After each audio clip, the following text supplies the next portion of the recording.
River Casa Llena, desde uno de nuestros 2 servicios dominicales. Mayo de cielos abiertos, vamos, celebra iglesia, celebra. Nos conectamos con Asia, África, Oceanía, América, Europa. Gracias por estar del otro lado. El Señor nos bendice. Hasta aquí nos ayudó el Señor y nos va a seguir ayudando. Bienvenido, gracias por estar. A los que se conectan ahora de otras partes del mundo, que están esperando, ¡oh, ya era hora! En Argentina, no sé, creo que a las 6:30, 5:30 de la tarde. En México, en Colombia, en Honduras, en Dominicana. Es maravilloso saber que tenemos un montón de hermanos en el resto del mundo que nos miran, que nos ven y se conectan. ¿Estamos listos para lo que Dios nos va a hablar? A los chismosos del otro lado, le cuento que hemos cantado, hemos adorado. La gloria de Dios ha descendido más fuerte, más palpable que nunca, y guardamos esa experiencia para los que venimos. No es egoísmo, de tanto en tanto aclaro esto, no es que no transmitimos todo el servicio porque somos malos o egoístas, sino porque hay algo que se tiene que vivir. A través de una pantalla no es lo mismo. Hay parte de la experiencia que hay que vivirlas de manera personal. Y después la palabra que va a ser transmitida en momentos. Pero todo lo demás, el vivirlo, estar aquí, la adoración, es ese misterio santo que queremos conservar para que hagas lo imposible para venir a visitarnos de cualquier parte del mundo. Como hoy, que nos visitan de otros continentes, de otros sitios, siempre tenemos visitas, las cuales son muy bienvenidas. Pero a donde están viéndonos del otro lado, parte de la iglesia que siembra, que ofrenda, que envían sus diezmos desde cualquier parte del mundo, Dios los bendiga, son nuestros, son nuestra gente, son nuestra familia. Somos familia. Somos familia, ¿sí o no? ¿Estamos listos? Digan conmigo, estoy listo. Hoy quiero comenzar con una pequeña historia. Un hombre se presenta ante las puertas del cielo y un ángel le pregunta, ¿hiciste algún mérito para poder ingresar? Obviamente es una historia ficticia, no quiero que me digan que hereje al cielo no se entra por mérito, pero bueno, en esta historia el ángel le pregunta, ¿qué mérito hiciste para ingresar al cielo? Por supuesto que hice méritos, dice el caballero. Una vez iba en mi auto y vi una banda de motociclistas. Estaban tatuados, llenos de piercing, de argollas, y estaban molestando a una muchacha. Y yo estaba en la luz del semáforo, no lo pude evitar, me bajé del auto y le dije, o la dejan en paz o se la den conmigo. Y los motociclistas me dicen, no te metas, sigue con tu vida, pero yo no pude evitarlo, así que me acerqué al líder de los motociclistas, le di una buena bofetada, con una patada, ¡paf!, le tiré la motocicleta, le arranqué la argolla de la nariz y le dije, déjalas en paz o te verás conmigo. Y el ángel estaba impresionado. Dice, ¿cuándo ocurrió eso? Dice, recién, hace como 2 minutos.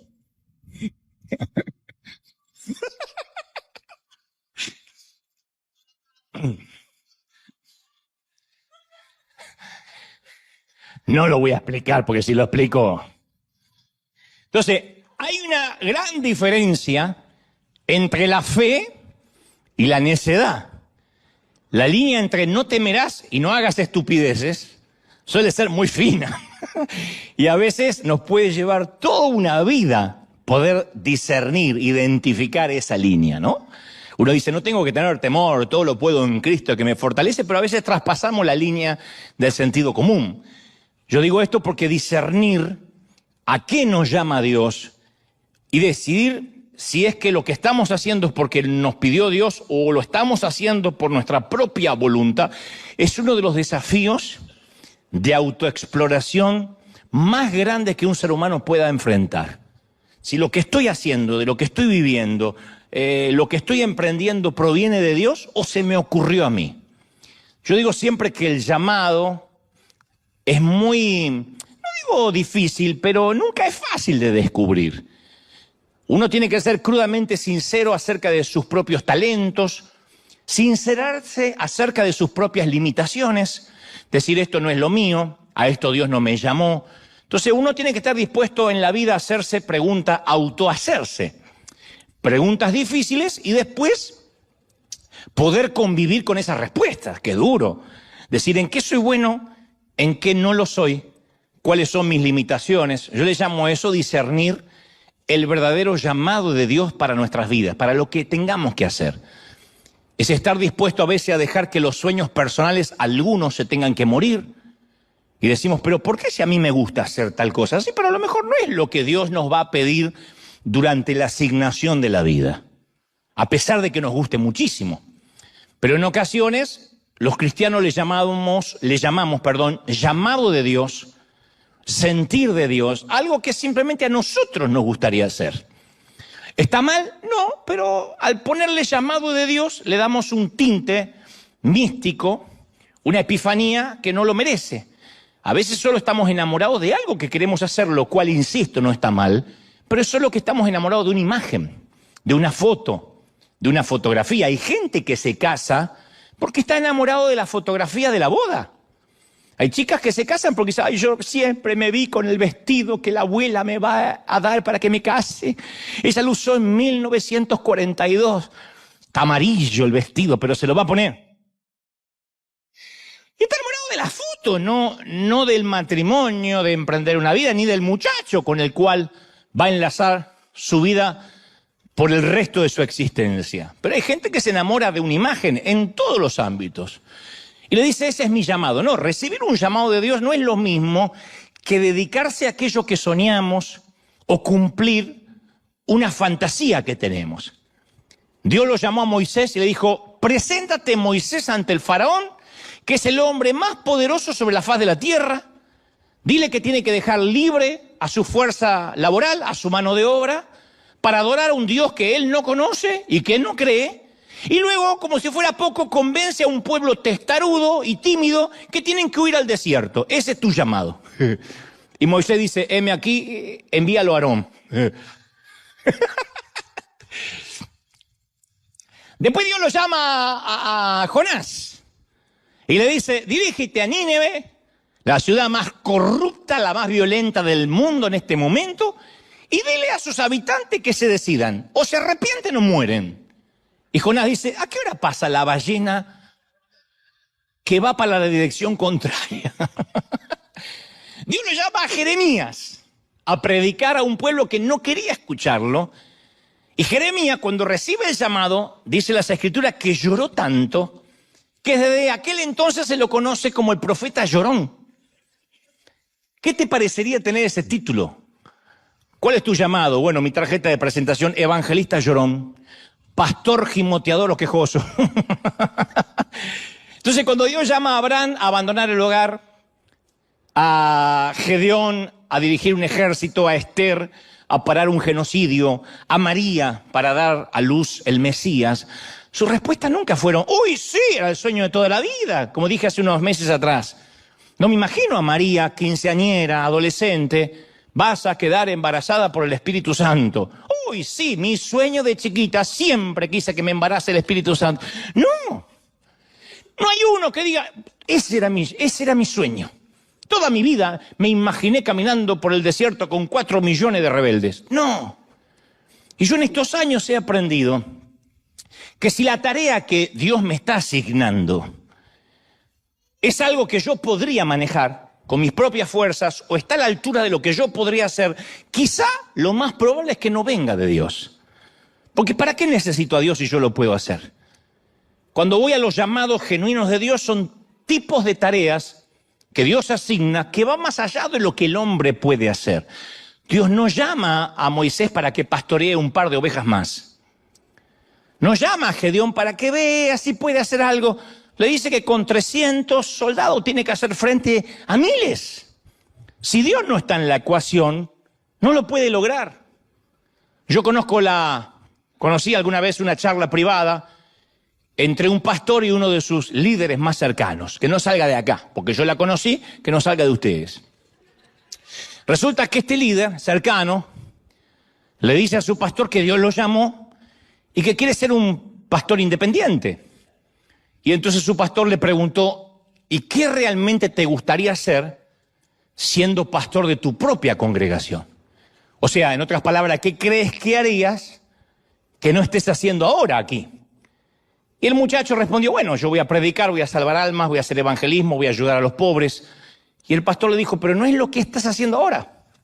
Sí, dice, pero si yo lo hago para mi propia congregación, no tengo que reportar a nadie, la gente va a verme en todos lados, mi foto va a estar ahí, porque si me quedo siempre voy a estar condenado a no ser el número uno, el pastor principal. Y entonces su pastor le dice, bueno, tienes razón, pero me temo que no tienes un llamado divino, sino que lo que tienes es ganas de ver tu foto. Lo cual no está mal, pero uno debería decir, tengo ganas de ver mi foto. Y no decirle llamado. Obviamente el líder, el muchacho, se fue iracundo, maldiciendo a su pastor, porque entendía que no lo iban a dejar crecer.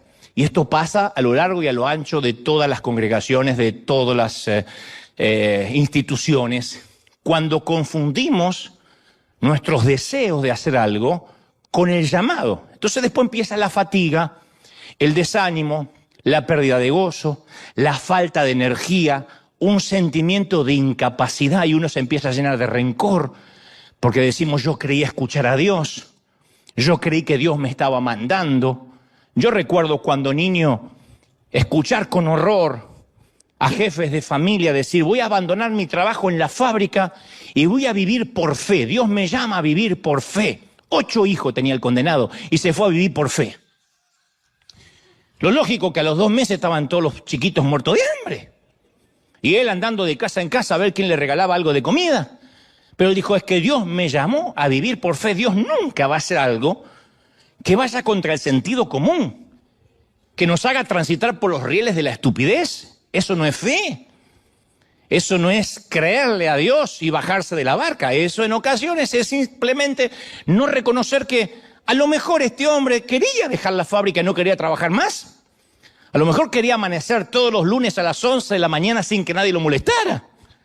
Pero es más lindo, más glamoroso decir, Dios me está pidiendo que deje de trabajar. Ah, sí. Eso es como que Dios te pida, mata a tu suegra. Dios no lo va a pedir, aunque tengas muchas ganas.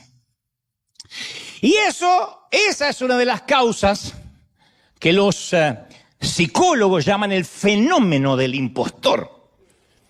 Que después tratar de vivir una vida tratando de cubrir la baja estima, la inseguridad. En el caso de este muchacho, no quería hacer algo diferente a lo que ya venía haciendo. Él quería su foto en primera plana.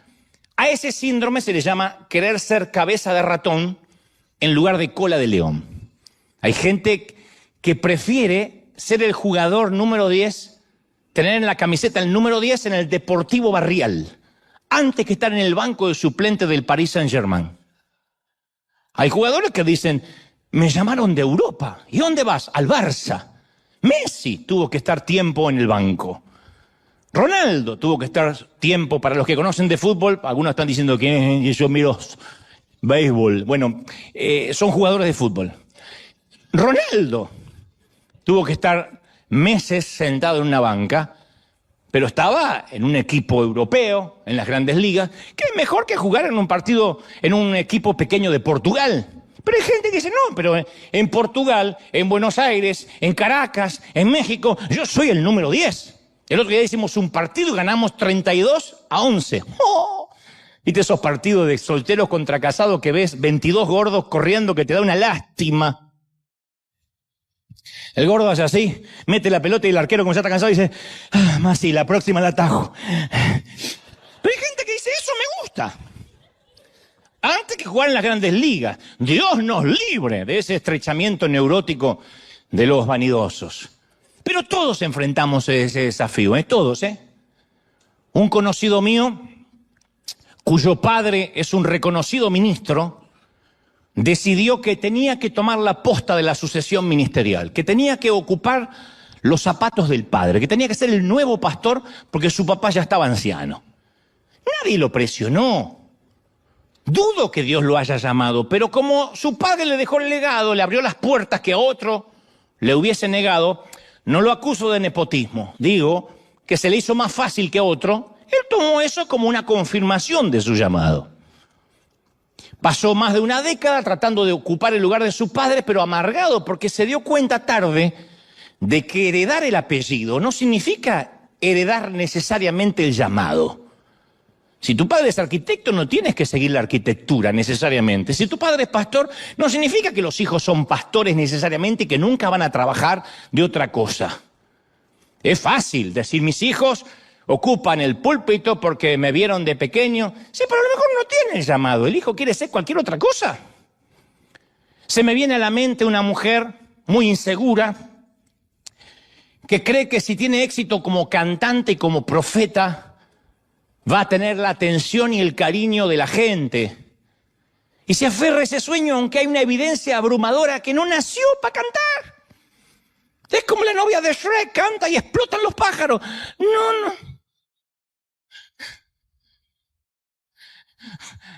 Dios no la dotó con esos dones. Pero ella se aferra a ese sueño. Y siempre que alguien trata de decirle que está cometiendo un error, le causa un dolor insoportable porque siente que la rechazan, que no creen en su llamado, que le quieren poner un pie encima. Entonces, cuando no diferenciamos nuestros deseos personales con el auténtico llamado de Dios, la realidad se nos convierte en una enemiga. Y empezamos a cerrar los ojos a las indicaciones de que a lo mejor estamos tratando de hacer algo para lo que no fuimos llamados. O lo que es aún peor, para lo que no fuimos dotados. Hay gente que no tiene el don de la administración. ¿Significa que va a ser un desastre administrativo su vida? No, significa que siempre va a tener que tener un buen administrador al lado. Hay gente que no tiene la verborragia para comunicar, para articular, y a lo mejor tiene el empuje, tiene las ganas, la visión, pero no sabe expresarlo. No tiene el don. Y seguir insistiendo en creer que uno lo tiene es sentenciarse a vivir lo que uno no es. Eso es un impostor. Entonces, si uno tiene el valor de reconocer las limitaciones y aceptarlas, decirle, yo para esto no sirvo, para esto sí, experimentamos una enorme libertad. La sabiduría es eso, decir, en qué yo no soy bueno y no lo voy a hacer nunca. Eso es parte de la sabiduría, saber qué es lo que no voy a hacer. Hay algunas de mis limitaciones que a mí no me molestan mucho. Porque a mí no me importa si no soy bueno para las tareas de handyman. Yo ya sé que soy un desastre, para eso no puedo clavar un clavo en la pared porque se me cae la pared y me quedo con el clavo. Para mí, el infierno se ve como Home Depot. Así es el infierno. Haces mal las cosas, Satanás dice, vamos, métete entre las herramientas donde será el fuego eterno. Para mí es eso. Hay otro que le fascina. A mí, yo soy pésimo para las matemáticas. Siempre tuve que tener buenos administradores alrededor porque los números me aburren. La lógica perfecta de las matemáticas, la física, la química, siempre me parecieron géneros demoníacos. Yo no voy con eso. Pero tengo otras limitaciones que sí me duelen. Me duelen porque son sueños que han tenido que morir. Y yo recuerdo mis fracasos más decepcionantes. Yo siempre pensé que quienes nacían con el enorme don de cantar bien y poder vivir de su don son gente muy privilegiada. Yo veo que viajan por el mundo los cantantes, cantan las mismas eternas y viejas canciones como Luis Miguel, vuelven y hacen sold out en todos lados y va a cantar la chica del bikini azul otra vez. Y les pagan una fortuna. Y a medida que envejecen, lo único que tienen que hacer es bajar el tono a las canciones un poquito, porque por providencia divina el público también va envejeciendo con ellos. Solo cambia el tamaño de las pantaletas que les arrojan.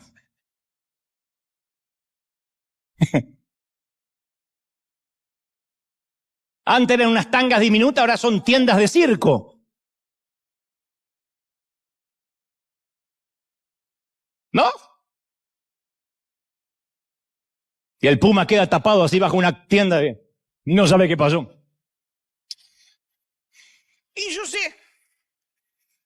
que más o menos yo puedo entonar alguna que otra canción. Me gusta. Pero nunca tuve el don para vivir de mi voz. Aún así, cuando yo era más joven y más torpe, grabé un par de discos. No los busquen porque los hice desaparecer del mercado. No eran discos, eran cassettes. Obviamente nadie en su sano juicio los compró. ¡Nadie! ¿Y la razón de mi fracaso como heredero de José Luis Rodríguez el Puma? No fue la falta de persistencia, la falta de estudio, la falta de conexiones, sino que me estaba estrellando contra mis propias limitaciones. Tuve que aprender con dolor quién soy y quién nunca voy a ser.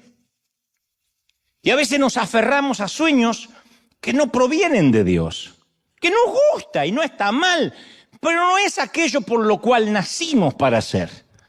Todos hemos tenido algunos sueños, quizá en nuestra niñez, que después terminaron siendo fantasías pueriles, mundanas. ¿Recuerdas cuando tocabas la flauta dulce en la primaria? La canción de la alegría, el himno de la alegría. Y la mamá, ¡ay, qué talento!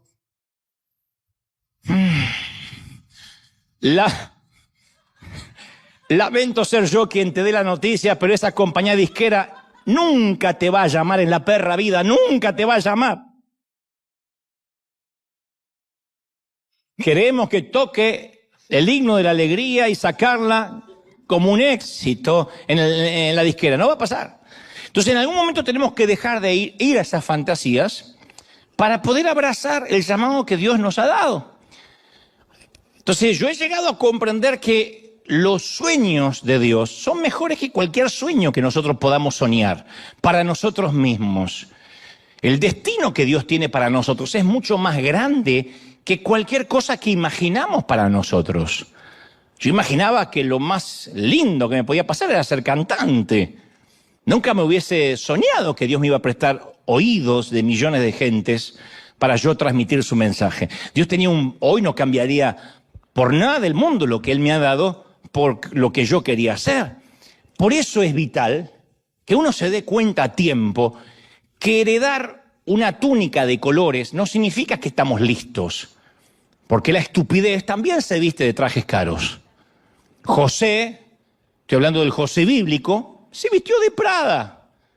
Su padre le regala un traje de diseño. Algunos ya conocen la historia. Que le regale a un hijo un traje de diseño quería decir que era el escogido, el hijo consentido, el hijo de la vejez. José nunca tuvo que preguntarse si su papá lo amaba, porque José era el hijo del cual su padre presumía. José, me imagino que podía quedarse acostado hasta tarde, jugar más tiempo, trabajar menos, salirse con la suya. Jacob, su padre, transpiraba favoritismo para con José. Y José recibió un traje de marca, dice la palabra, que le dio una túnica de colores. Los hermanos se vestían, iban los martes arroz al descuento de jubilado, lo que podían encontrar. Porque uno no puede vestir a 12 muchachos en pleno crecimiento con un salario de nómada sin salirse del presupuesto. Pero si se trataba de José, Jacob se gastaba un dineral. Papá, quiero Prada, le compró Prada. En esos días la vestimenta era una expresión del estatus. Y José tiene un traje que lo hace especial y cree también que es un llamado, que es un hombre especial. Pero todavía no sabe José que a un llamado no lo determina la ropa, el favoritismo, el favor, la gracia, sino el carácter.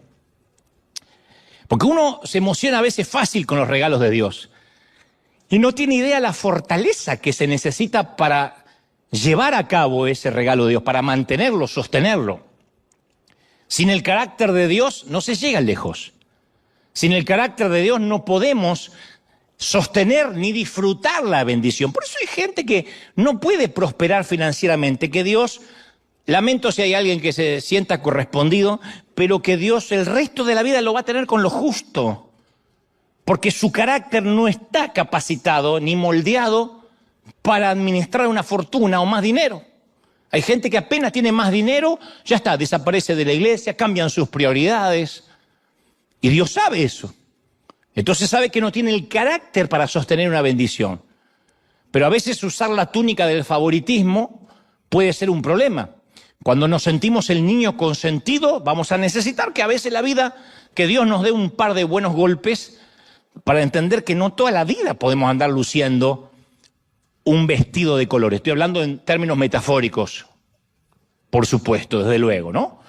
Podemos crecer pensando que somos el manojo de cosecha más grande en medio de las pequeñas y sumisas, que somos el tapón del océano, la última Coca-Cola del desierto. Entonces cuando llega alguien más inteligente, más ungido, más atractivo, nos mueve el piso porque estamos inseguros. A veces queremos ser los únicos que se visten en Prada o de Prada. Y debajo de ese traje de diseño, a veces escondemos el temor de perder nuestra posición favorable, porque José no solo vistió una túnica, sino que también tuvo grandes sueños acerca de su destino. Y los sueños en la época de José simbolizaban algo profético. Estos sueños eran impactantes porque hablaban del futuro de José.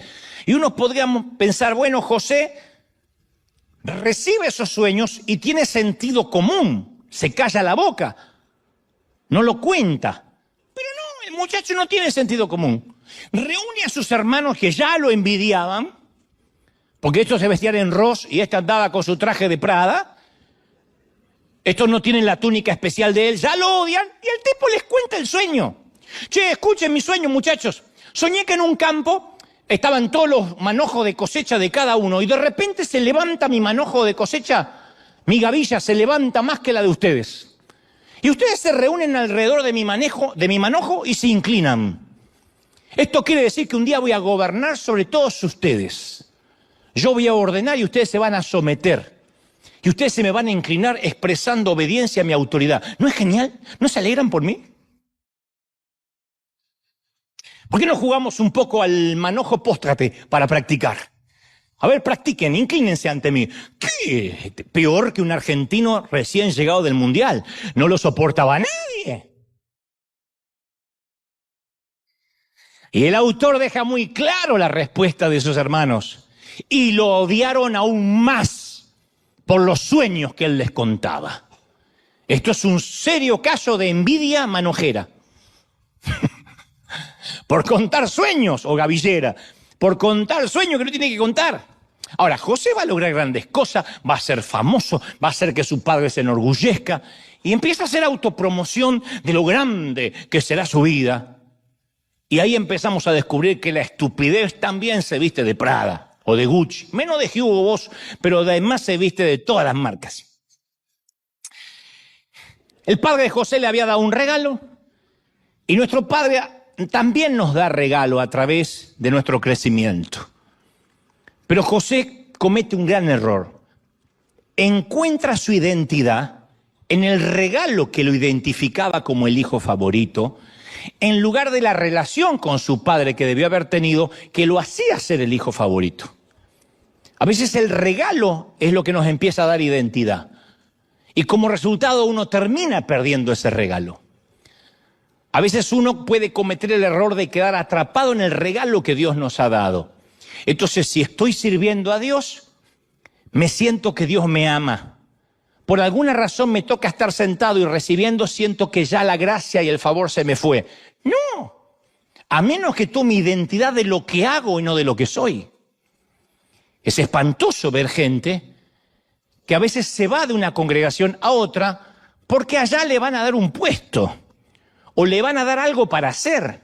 Y yo no digo que esté mal el deseo de servir. Lo que digo es que cuando la motivación es tomar identidad de lo que hago, en lugar de la relación con mi padre, entonces voy a terminar perdiendo el regalo. Porque uno puede asignarse identidad en el ministerio, en el servicio, en lugar de asignarse la identidad en el Dios al que decimos servir. ¿Me siguen, sí o no? Me miran con la carita así medio extraña, yo no sé si me están siguiendo. Cuando uno toma identidad de lo que hace, corre el riesgo de perder el regalo. Entonces quiero aclarar algo importante. El padre le dio el regalo a José, no fue su padre el que se lo quitó. José perdió su túnica por sus propias acciones. Él la perdió porque estaba orgulloso de lo que representaba. Cuando Dios nos da regalos, Él nunca nos lo quita. La Biblia dice que irrevocables son los llamados de Dios. Irrevocable es el llamado y el don de Dios. Dios no te quita el don, lo cual no significa que vas a ser salvo, pero no te quita el don. Yo conocí una profeta que se fue de la iglesia y se hizo bruja. Y el mismo don que tenía para profetizar ahora era bruja. Pero eso no significa que tenga a Cristo en su corazón. Posiblemente si yo no me toca el día de mañana predicar, pueda tener la misma verborragia para hacer otra cosa, pero eso no significa de que voy a quedar mudo tan solo porque me vaya de la iglesia. Pero nosotros podemos perder los regalos de Dios. ¿Cuánta gente tiene un don de Dios maravilloso y no lo puede usar o lo usa mal porque su corazón no es correcto? Lo usa mal porque su corazón no está alineado con Dios. José, cuando recibe la túnica de colores de su padre, tenía 17 años, pero era soberbio, ufano, petulante. Dicen algunos historiadores, lo cual no estoy de acuerdo, que era casi un argentino. Yo creo que era mitad salvadoreño y mexicano.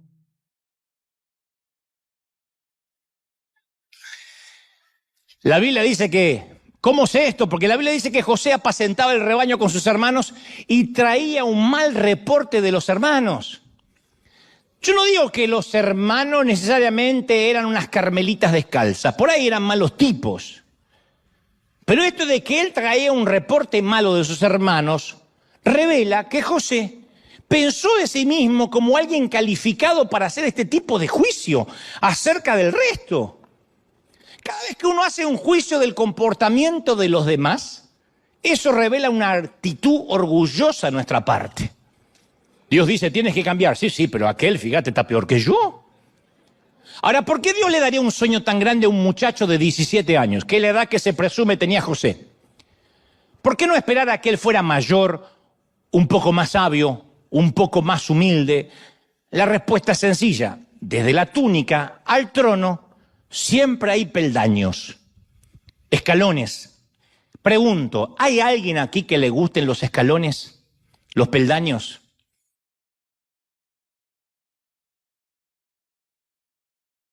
Yo cuando era más joven, yo estaba muy impaciente cuando me encontraba con una escalera y como tengo las piernas largas, siempre subía de 2 a 3 peldaños a la vez, así, de a 3. Yo siempre encontraba la manera de esquivar personas mayores porque siempre era demasiado impaciente a esperar que estos subieran peldaño a la vez. Ahora, valoro cada escalón. Principalmente si voy de subida. He aprendido que cada peldaño es importante, lo disfruto, lo celebro.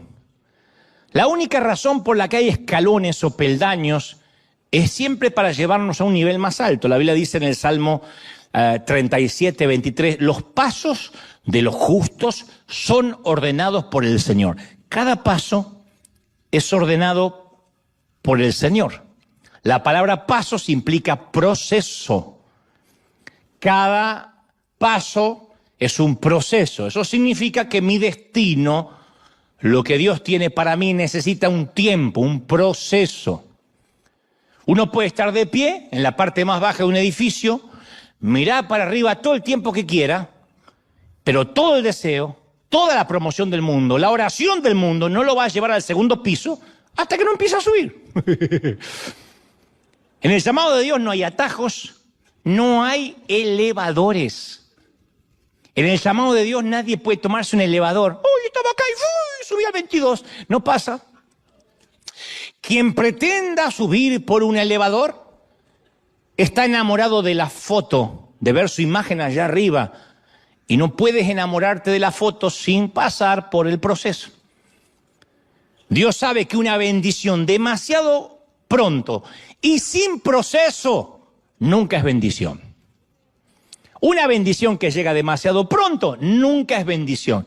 Vayan a buscar la historia de los ganadores de la lotería. Especialmente si esos ganadores de la lotería no tenían donde caerse muertos antes de sacarse el gran billete. O los boxeadores que de una pelea a la otra se hacen multimillonarios. O futbolistas que firman un contrato astronómico, soberbio y sideral de la noche a la mañana y terminan con vidas disipadas, con vidas perdidas, porque no tenían el carácter para administrar, para sostener la bendición. Vamos a suponer que tu hijo de 10 años te pide que le prestes el auto. De 8 o 10 años, papá, préstame el auto. Eso no sería ni bendición para él, ni para los demás que circulan por la calle. No sería bendición para nadie, y menos para ti. Entonces, antes de obtener tu auto, ¿qué tiene que hacer tu hijo?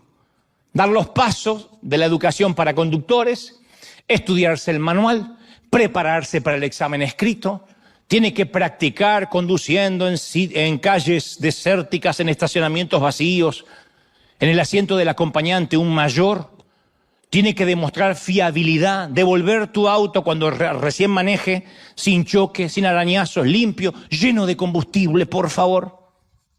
No es, papá, se terminó, no manda más, no sé qué pasó. Así hacen algunos.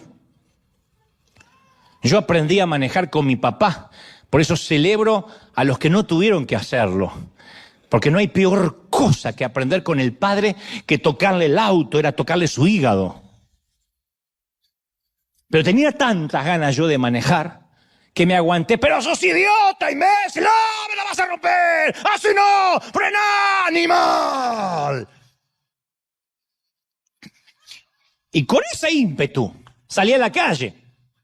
El otro día me estaba acordando. ¡Cuidado que vas a matar a un chino! De ahí viene el trauma.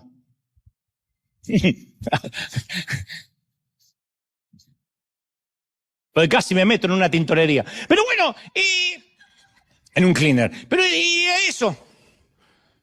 Los pasos son parte de nuestro proceso de maduración.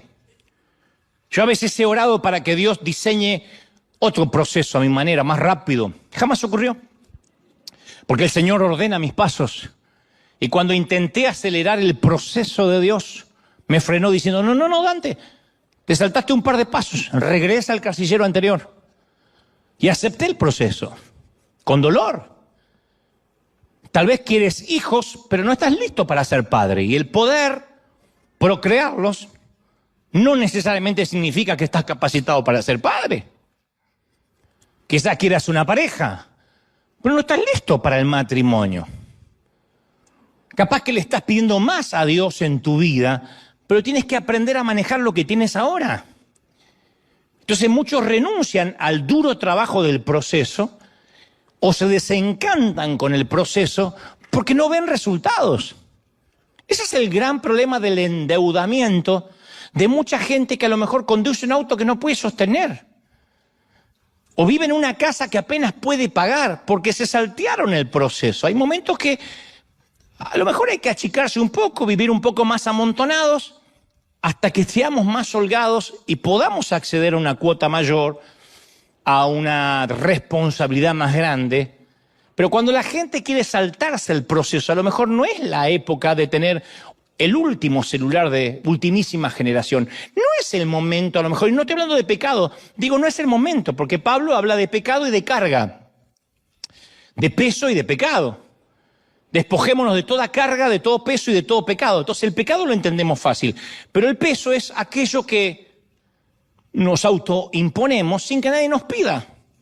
Y vivimos estresados porque estamos sosteniendo un elefante blanco que nadie nos pidió que adoptáramos. ¿Podríamos vivir más livianos? Claro.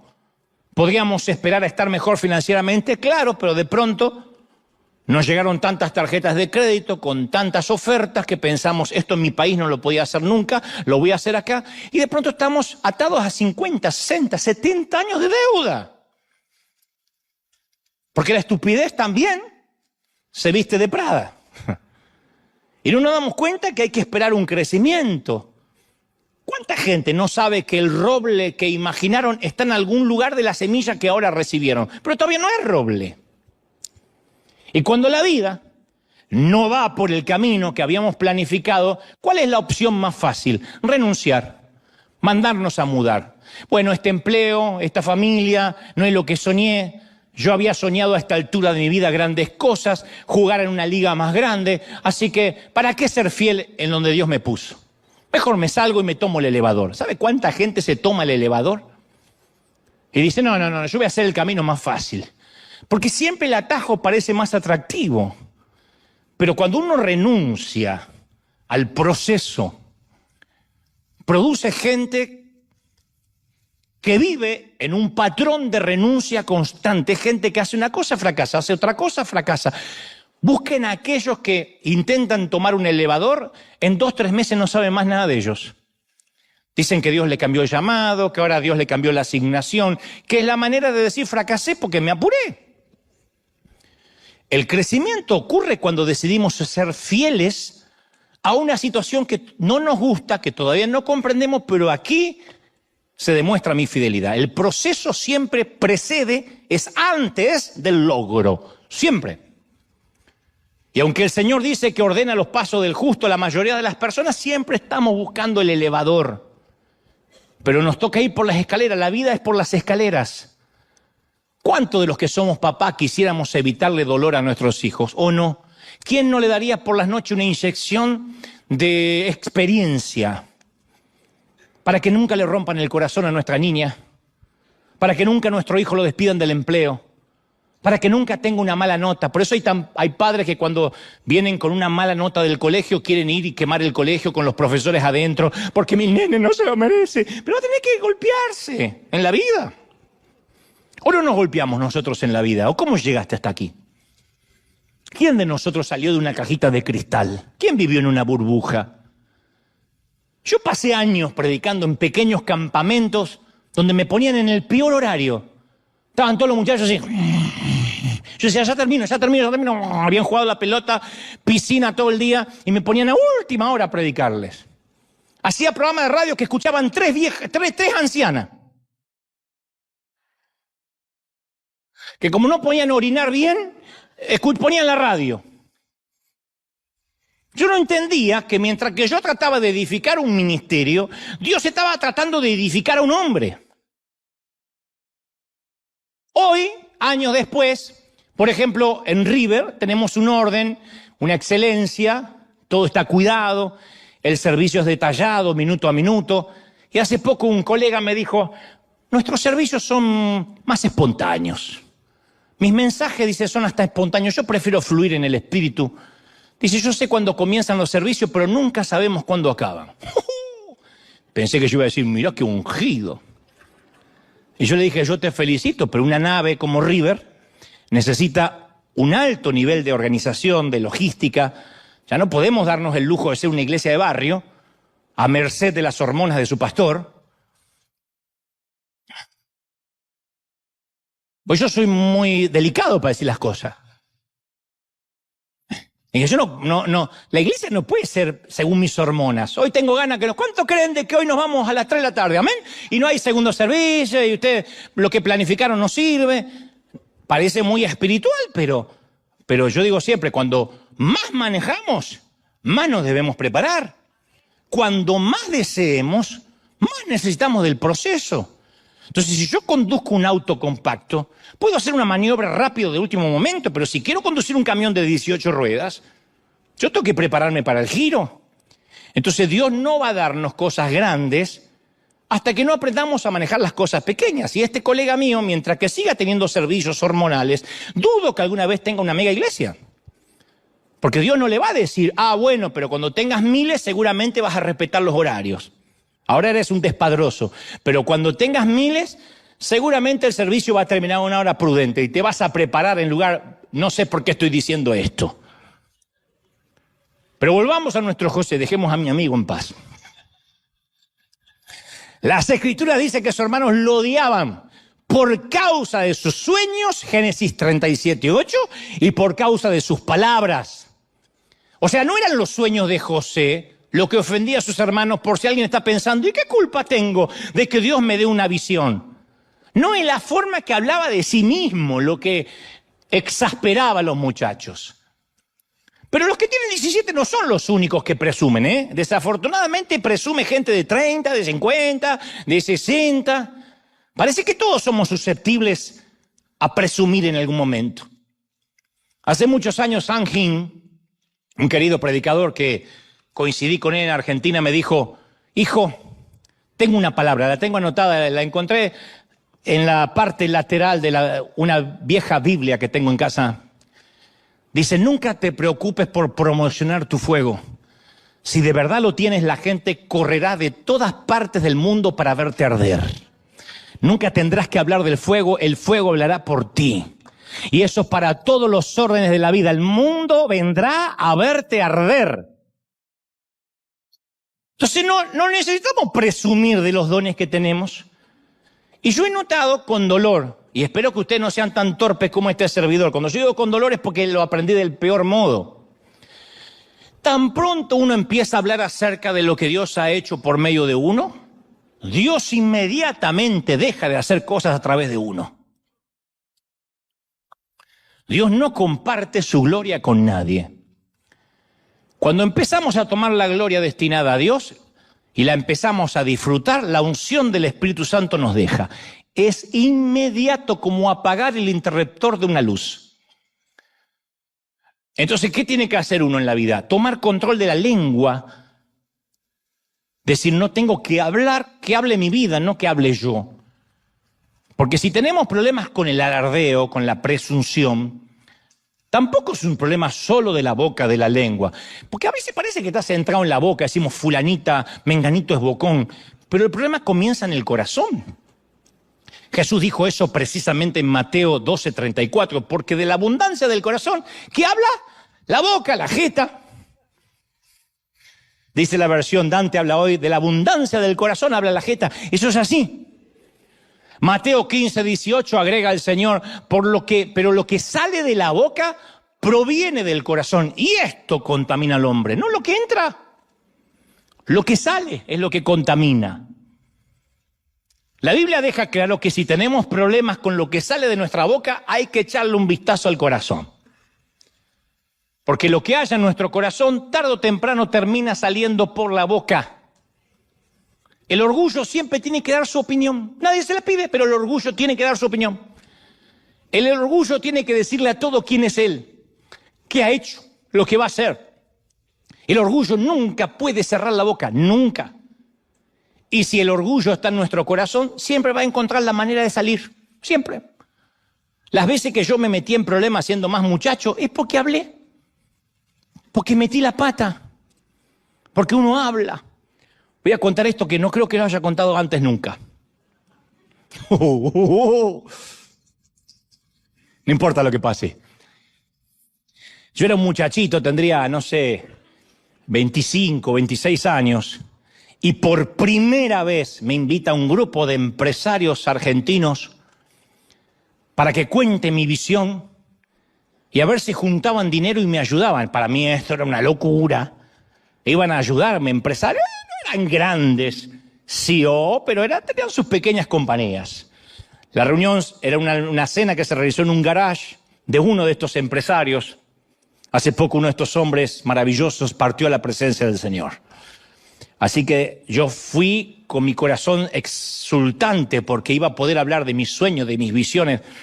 Tenía que haber sido más sencillo decir, yo quiero predicarle a la juventud, pero la oportunidad hizo que me hiciera sentir que tenía una túnica de colores. Unos empresarios me iban a escuchar a mí. Así que llegué a la reunión, me senté a la mesa, se sirvió un asado argentino como corresponde. Siempre que vas a pedir dinero, asado argentino es lo que corresponde siempre. Sirves tacos o pupusa, te dan ganas de no dar nada.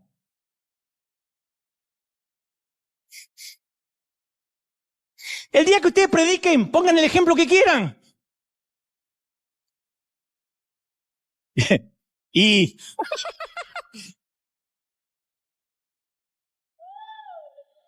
me doy cuenta que había otro hombre de Dios ahí sentado a la mesa, don Carlos Anacondia, gran amigo, tremendo hombre de Dios. Ahí aprendí tarde una lección que te voy a regalar hoy por el mismo precio. Nunca hables primero, nunca. Los empresarios dicen, tenemos a dos hombres de Dios aquí, dos evangelistas, Carlos Anacondia, el querido, renombrado Carlos, y este muchacho Dante que está empezando, a que también queremos apoyar. ¿Quién va a hablar primero? Hoy, si volviera el tiempo atrás, digo, Carlos. Pero cuando uno es petulante, torpe, imbécil, canalla, uno trata de hablar rápido.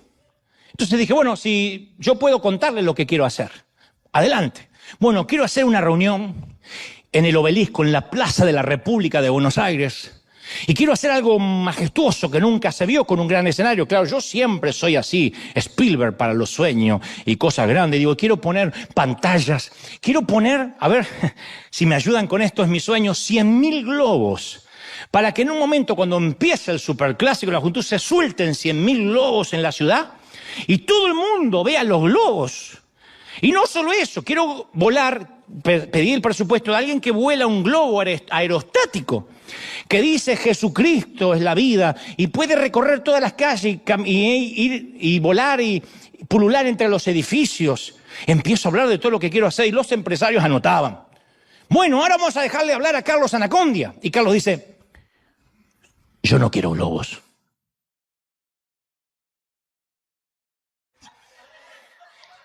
Yo no quiero aerostáticos. Yo quiero almas.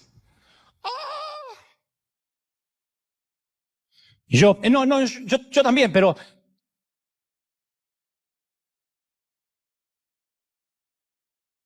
yo quiero predicar el evangelio. Yo no necesito más que una plataforma y el poder de Dios.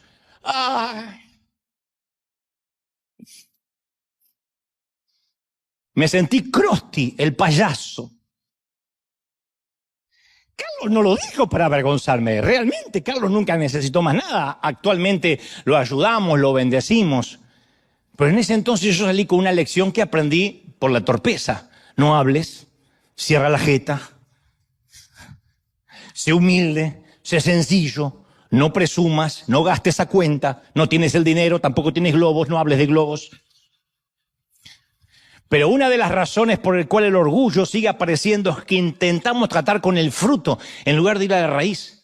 Entonces cuando uno ve el orgullo en su vida, trata de sacar las tijeras de podar y decirme, tengo que cuidar un poco con lo que digo. Pero si uno no trata con la raíz del orgullo, va a continuar apareciendo y va a retrasar nuestro destino. ¿Cuál es la raíz del orgullo? Se llama inseguridad. La inseguridad es la raíz del orgullo. Si conoces a una persona orgullosa, conoces a una persona extremadamente insegura, que trata de enmascarar su inseguridad con grandes palabras pomposas, que en realidad es inseguridad. Siempre es inseguridad. No es solo esto freudiano, es bíblico. El que te dice Dios me va a usar de una forma explosiva, estoy tan ungido que me autoimpongo las manos y me caigo solo, es porque es inseguro. Está tan ungido que nadie le puede orar. Se ora solo y le agarra la tembladera. ¡Oh! Detrás de un orgulloso siempre hay un niño asustado. Siempre. Porque el orgullo es lo que la gente ve. Lo que sale por las bocas, lo que no vemos es la inseguridad en nuestros corazones. La inseguridad es la causa del problema. Por eso nunca vamos a poder tratar con el orgullo a menos que tratemos con nuestra inseguridad. Porque nuestra propia inseguridad es el combustible que pone a andar el comportamiento petulante. La inseguridad nos hace sentir que tenemos que hacerle saber a todos quiénes somos, lo que hemos logrado. Pero hay un defecto en esa lógica. Porque nuestros logros no es lo que nos hace valiosos. Nuestros sueños no nos definen. Nuestra identidad es que somos hijos del Rey, de Reyes. Eso es quienes somos. Eso somos. ¿Sí o no? Ahí uno cimenta la identidad. Y cuando lo estamos cimentados en la identidad de Cristo, ya el orgullo no tiene poder. No sé si notaste que el presidente, por ejemplo, de los Estados Unidos, no tiene que decirle a la gente que él es el presidente en ningún discurso. Puedes imaginarte al presidente entrando al salón diciendo, oigan, yo soy el presidente, el comandante en jefe en las Fuerzas Armadas, el líder del mundo libre. Él sabe que él es el presidente. No necesita decírselo a nadie. Jesús tampoco tuvo que decirle a nadie quién era él. Porque sabía exactamente quién era, por eso podía lavar pies. Decía, yo sé de dónde vengo y sé a dónde voy. Cuando Satanás tentó a Jesús, lo primero que intentó es crear inseguridad acerca de su identidad, si eres el Hijo de Dios. Y trata de tentar a Jesús para que demostrara algo. Y Jesús pudo haber dicho, sí, ¿cómo no? No te lo voy a permitir, yo soy el Hijo de Dios. Dame un minuto, te hago un par de milagritos y vas a ver quién soy. En lugar de esto, Jesús dio un hermoso ejemplo de seguridad. Él se aferró a las palabras de su Padre, dijo, escrito está. Y todo lo que Dios espera hoy de nosotros es que nos apoyemos en Él, que nos apoyemos en esa verdad. Jesús lo declaró en Juan 15:5, dijo, separados de mí, nada podréis hacer, nada. Yo siempre digo que soy un hombre sin oficio ni profesión, aunque hago televisión y puedo escribir alguno que otro libro y dar conferencias, sé que sin la unción de Dios, de verdad, no es falsa modestia, soy un torpe muchacho. Bueno, ya no tan muchacho, pero torpe. Me sigo viendo joven todavía. Pero yo encontré un método muy fácil para mantener frescas estas verdades de la identidad de Dios. Pasar tiempo con Dios. Parece algo infantil, pasar tiempo con Dios. Es muy fácil ser humilde cuando uno permanece en la presencia de un Dios santo. Muéstrame un tipo orgulloso, te voy a mostrar un tipo inseguro y alguien que no ora realmente. Porque arrodillarse y decir, Señor Jesús, acá estoy en tu presencia, dame, Señor, las multitudes y permite ir a las naciones y que la chiripiorca me agarre, eso no es orar. Orar es dejarse examinar por Él. Lo demás es ir a plantearle sueños al genio de la lámpara. Si uno entra al lugar de oración, es muy difícil, si se deja examinar, salir de esa reunión sintiendo orgullo. Mi manera para vencer el orgullo de ese muchacho que te hablé, a este hombre que creo que hoy soy, no es que ahora soy más santo, es que aprendí a estar más tiempo con Dios. Moisés quería hablar cara a cara con Dios, pero no estaba buscando cumplir su sueño. Él buscaba una relación con Dios, amaba ver su rostro. Moisés comprendió que era más importante el rostro de Dios que el sueño de Dios para su vida. Ya tenía un sueño Moisés.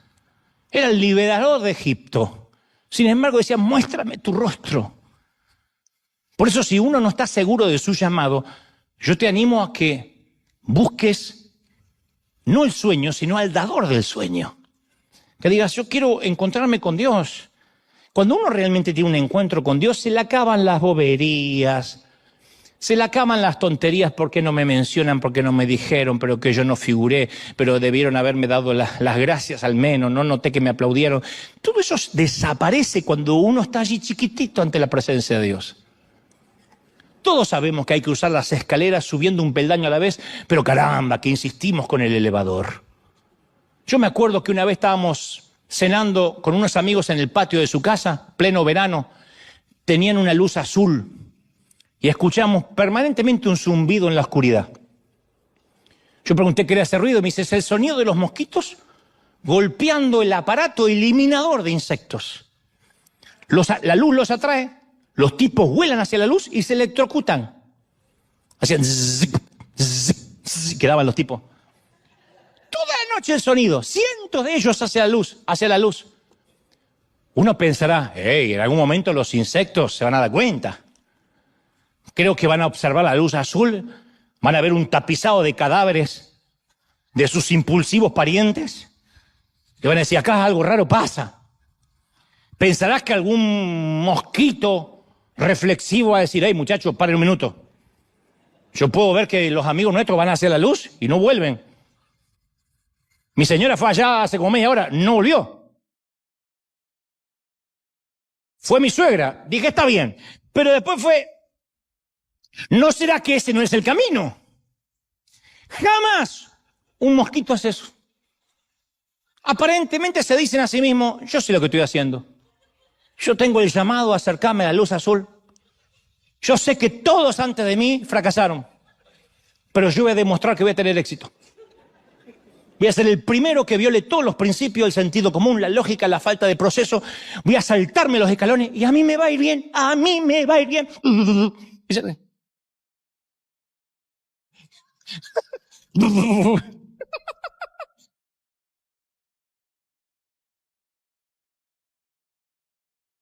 Toda la noche me han sonido. Ni uno se avivó. Y a veces me pregunto si no somos como los insectos. Sabemos que otros se electrocutaron y nosotros, no, a mí me va bien. Es lo mismo. Miren, el proceso de Dios en José varía de buenas a malas noticias, de malas noticias a buenas, de buenas a buenas. ¿Cómo es la vida? Nadie es 365 días feliz. Nadie es 7 días de la semana feliz. Si alguien dice, yo soy feliz siempre, eso es esquizofrenia. Siempre soy feliz. Eso es esquizofrenia, eso no es real.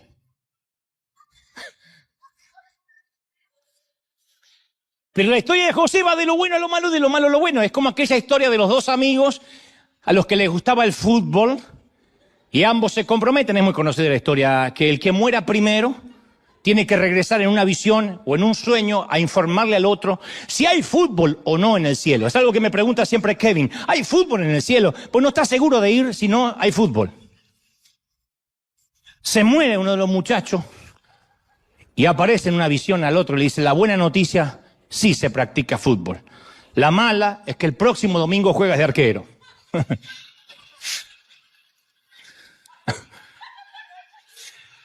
Mirá el delay. Siempre hay un satélite. Uno cree que todos se ríen a la vez. Siempre hay un satélite. Y el proceso de José se parece a esas historias que por momentos no sabes si alegrarte, si ponerte a llorar. Hay una historia de una novia que le dice a su prometido, tengo que confesarte algo, pero no estoy segura si es bueno o malo. Y el joven dice, mira, si la confesión tiene algo de bueno, ¿qué tan malo puede ser? Bueno, quiero decirte que tú besas mejor que todos tus amigos.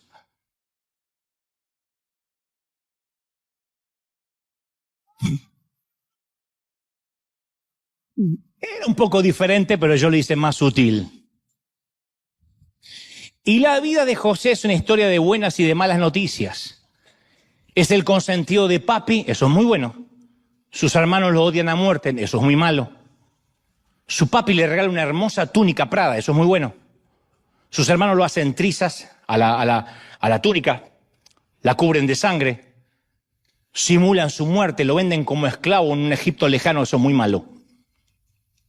José se asegura un empleo equivalente a Silicon Valley en el Egipto con Potifar, un jefe rico, un magnate.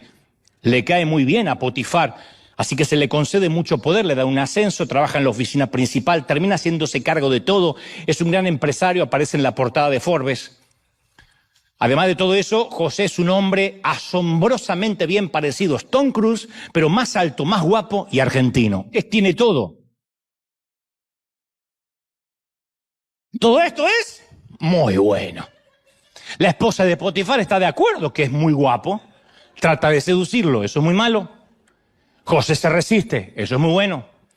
La mujer despechada se enfurece, le miente a su esposo. Hace que José vaya a dar con sus huesos a la cárcel. Como en Egipto no hay una buena regulación contra el acoso sexual, José está atrapado. Muy malo. En la prisión conoce al mayordomo del faraón, interpreta su sueño, predice que el mayordomo lo van a dejar a salir en libertad condicional y se quedan de acuerdo que cuando éste salga en libertad condicional va a conseguir la libertad de José. Pero el mayordomo se olvida de José y él languidece en prisión. Muy malo. Y uno se pregunta, ¿y cómo termina esta historia? Lo que importa en las historias de buenas y malas noticias es cómo termina la última parte. Si termina con malas noticias, todo lo que haya pasado fue una falsa esperanza. Si la historia termina con buenas noticias, la historia entera queda redimida. No importa lo que haya pasado. Entonces hay una gran diferencia entre la fe y la necedad. A veces sabemos, estamos conscientes que estamos haciendo una estupidez, pero la disfrazamos con Dios me dijo, con Dios me llamó. Y eso es porque nos miramos al espejo de tanto en tanto y vemos un hermoso traje y pensamos que ya estamos listos para cumplir el sueño. Y nos olvidamos que la estupidez también viste de Prada. Que la estupidez llega a los 40, a los 50, a los 60, a los 80. La estupidez no tiene límites y tampoco respeta edades y mucho menos niveles académicos. El Señor no envió a José a que fuera vendido como esclavo e incluso que fuera a prisión porque sí. Él estaba con él. Continuamente en las Escrituras, si ustedes leen la historia, van a decir, y Dios estaba con José. José estaba saturado de significado y de propósito. Una y otra vez dice, y Dios estaba con José en la cárcel, en la casa de Potifar, en el pozo, en la cisterna. José tuvo que aprender a vivir sin la túnica. Cuando entendió lo que era vivir sin la túnica, recién pudo cumplir su sueño, alcanzar la profecía y llegar al trono. Terminó siendo gobernador de Egipto, el segundo hombre más rico y más poderoso del mundo. Y probablemente tenía en su closet cientos de túnicas Prada, cuando ya fue poderoso. Dios le restituyó lo que había perdido al 100%. ¿Cuándo? Cuando José recuperó algo mucho más importante que la ropa, que una túnica. Cuando recuperó la relación con su padre. Durante años no supo nada de su papá terrenal. Ni siquiera estaba seguro que vivía. Pero después que José se dejó procesar, restauró su relación con su padre y recuperó lo perdido. Entonces hoy quiero que agradezcamos por la temporada que nos toca vivir sin la túnica de colores. Porque significa que Dios tiene un propósito. Quiero que te lo grabes. Si las cosas se están poniendo feas, es porque Dios tiene un propósito. Lo que más debe aterrarte es que vivas una vida playita, superficial, que diga, a mí me va bien, yo grandes problemas no tengo. Entonces déjame que te diga, dudo que tengas un propósito. Porque Dios no va a procesar a alguien porque sí. Cuando Dios te procesa, te quiere enseñar a administrar sus graneros. Cuando pasas tiempos de escasez, Dios te observa si te sigues alegrando. Si la alegría del hogar no se va, porque resulta que la alegría y la felicidad estaban reguladas por tu presupuesto. Cuando haces que tus hijos estén felices y agradecidos por el poco pan que hay, entonces Dios te observa que has sido fiel por lo poco y dice, este puede administrar graneros. Este está capacitado para una red repleta de peces. Pero Dios te observa. Observa la fidelidad. En la congregación, en la iglesia, te ponen en un sitio a servir que a lo mejor nadie te ve, parece que nadie te da las gracias. Dios observa tu actitud, literalmente se cumples, eres fiel en lo poco, te pones sobre mucho. Pero nunca he visto a nadie que no pueda obedecer, que no pueda servir en lo poco, que se tome un elevador y de la noche a la mañana, de repente esté sobre mucho. No va a pasar. No va a pasar, es matemático, es de manual. Está escrito. Yo a veces pienso cómo algunas personas salen de algunos ministerios, de algunas iglesias, de algunas compañías, y como salen, yo sé cómo les va a ir. ¿Por qué? Porque lo viví. Y lo peor que me pasaría a mí como papá espiritual es ver que sufran lo mismo que yo sufrí. ¿Quién quiere que sus hijos pasen la misma pobreza que el padre? ¿Quién? Un padre desalmado. Y lo peor que me puede pasar es ver a gente con espíritu de mosquito. Yo sé que ahí no vuelve nadie. Y cuando vuelven chamuscados, quemados. Entonces me dan ganas de decirle, no, vive el propósito, agradece este tiempo. Porque el propósito significa que el Dios de los sueños es más importante que los sueños de Dios. Entonces Dios nos lleva a veces por un embudo, ¿cómo decirlo?, por un valle, para que nos encontremos con Él. Y a partir de que uno tiene relación con Dios, uno es más fácil para luchar con el orgullo, no se te vuelan los pájaros por nada, mantienes la humildad, la sencillez. Yo puedo hacer bromas de mi orgullo, de mis torpezas, porque sé que cada día, aunque me cuesta horrores, estoy creciendo un poquito más conforme a la estatura de la plenitud de Cristo. Me falta, hasta que Cristo venga o hasta que me toque bajar al sepulcro, seguiré creciendo, porque Dios todavía tiene propósito para mi vida. ¿Crees que tienes propósito para Dios? ¿De verdad lo crees? ¿Quién cree que tiene propósito para Dios? ¿Quién cree? ¿De verdad crees que tienes propósito? ¿De verdad lo crees? Dios te va a moldear. Te va a moldear como el alfarero, te va a desarmar, te va a volver a armar, te va a quitar con el cincel, va a cincelar las partes ásperas de tu carácter. Y agradece cuando eso pase. Tiene que pasar. Hay cosas que yo le digo, Señor, ya no quiero volver a pasarla más. Y Dios me dice, sí, regresa otra vez. No has pasado bien la prueba. A veces me siento con el pecho inflado cuando reacciono en el espíritu y no en la carne. Porque la carne no es que se quedó en las aguas del bautisterio y murió para siempre. Eso que dicen, yo ya no tengo más carne. Yo acá no veo ningún espíritu caminando. Todos tienen carne. Algunos más carne que otros, pero carne al fin. De manera que uno tiene que luchar todo el tiempo. Y a veces, ante una misma situación que ya vivía antes, ahora reacciono en el espíritu. Y antes reaccionaba en la carne.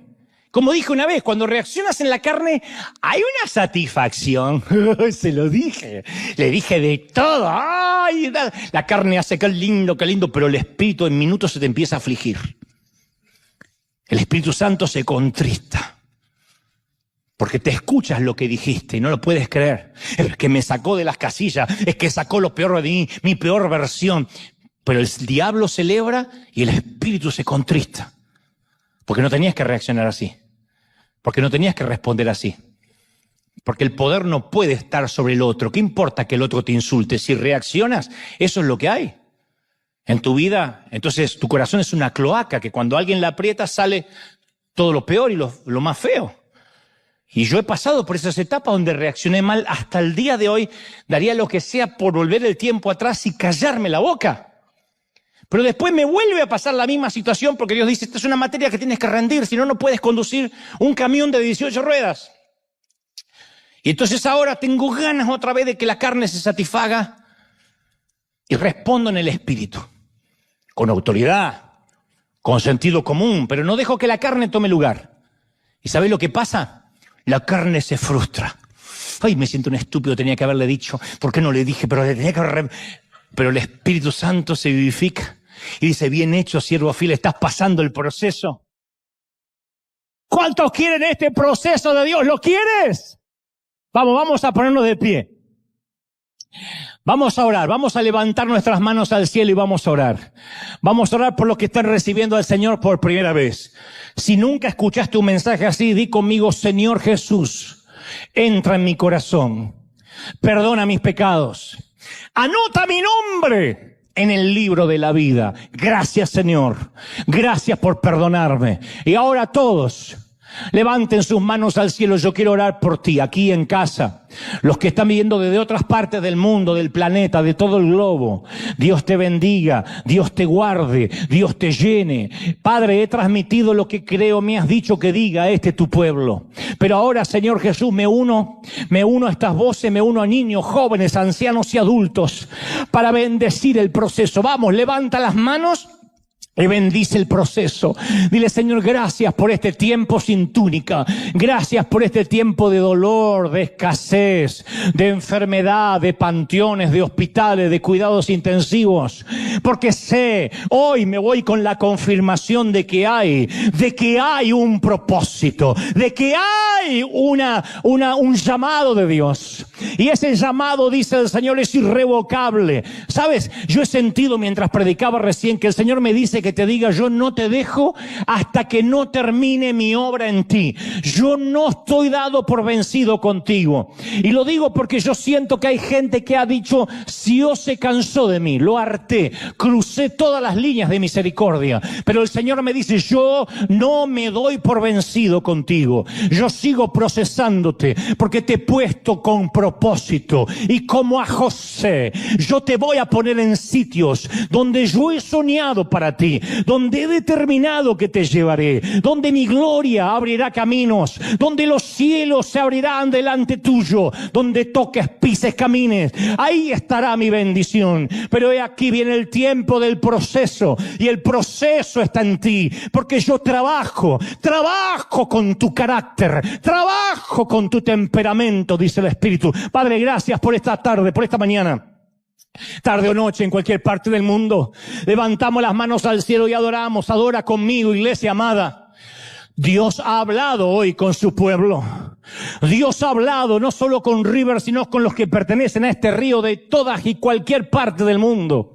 Amados consiervos, pastores, amados líderes, como los ama el Señor ahí en cualquier parte del mundo. Bendigo a aquellos que están luchando con una congregación pequeña. Han soportado divisiones. El Señor me ha dado desde hace semanas una palabra para ustedes. No se entreguen, no se rindan, no bajen los brazos. A veces un saneamiento, una limpieza, una liberación de las arterias de la gracia trae un nuevo mover. No retengas a los que yo he quitado, dice el Señor. No te preocupes por los que yo me llevo, porque dice el Señor, yo estoy preparando el terreno para lo que va a venir sobre tu congregación. Estoy orando por esos ministros que están luchando con enfermedades secretas. Están penando para poder pagar sus gastos privados. Y hay alguien especial que dice, no puedo ni decirle a la congregación, no sé qué van a pensar. Yo voy a sustentarte, dice el Señor. Pero estoy preparándote porque muchos de mis hijos, muchos de mis siervos los he perdido. Han perdido la sensibilidad conmigo, dice el Señor, a causa de que les di prosperidad. A causa de que sus cuentas bancarias se llenaron. Perdieron la sensibilidad, perdieron la dirección, dejaron de buscarme. Pero yo estoy contigo, empeñado en darte propósito. Y tendrás lo que tendrás para administrar, porque yo no te dejo, dice el Señor, y te quiero en mi presencia todos los días. Vamos, levanta las manos, adora, adora, adora. Padre, he hablado lo que me has dicho a este tu pueblo, a este tu ejército, a estos obreros de primera línea. Gracias. Gracias por esta mañana. Mayo, mes de bendición. Vamos, levanta las manos y declara que mayo se abren los cielos para ti, se abren los cielos para tu familia. Te bendice el Señor, te bendice en todas las cosas. Mayo de gloria, mayo de bendición, mayo de cielos abiertos. Padre, lo creo, lo declaro, lo confieso. Te damos gracias. Seamos bendecidos en el cuerpo, en el alma y en el espíritu. Amén y amén. Gloria al Señor. ¡Aleluya!